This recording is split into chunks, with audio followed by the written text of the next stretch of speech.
all'emergenza coronavirus, no all'allarmismo. La Sicilia non è zona rossa e nemmeno gialla. Ascoltiamo in proposito l'assessore regionale alla sanità, Ruggero Razza.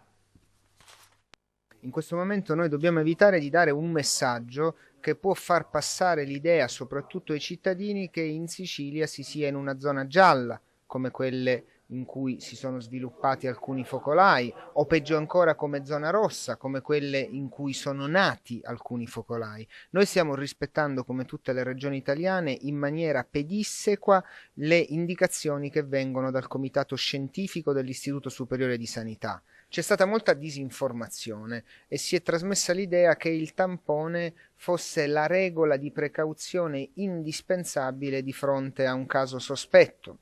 In realtà la regola è quella dell'isolamento che è stata praticata a tutti i cittadini che sono stati sottoposti al tampone, e il tampone va riservato soltanto a quei cittadini che presentano almeno 2 dei sintomi indicati nel decreto del Presidente del Consiglio dei Ministri e del Ministro della Salute.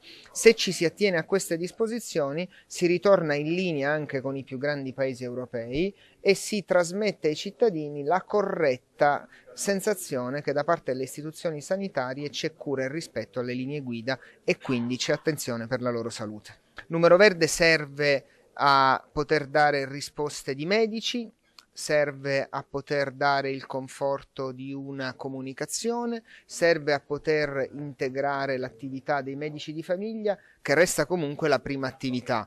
Io nei prossimi giorni vorrò incontrare anche i sindacati dei medici di famiglia che lo hanno richiesto, perché esattamente come tutte le forze politiche, anche oggi in Commissione Sanità, hanno davvero voluto rappresentare l'unità di tutte le forze attorno ad una emergenza che va affrontata, così da parte mia c'è la volontà di fare sentire il più possibile coinvolte tutte le articolazioni del sistema sanitario della regione.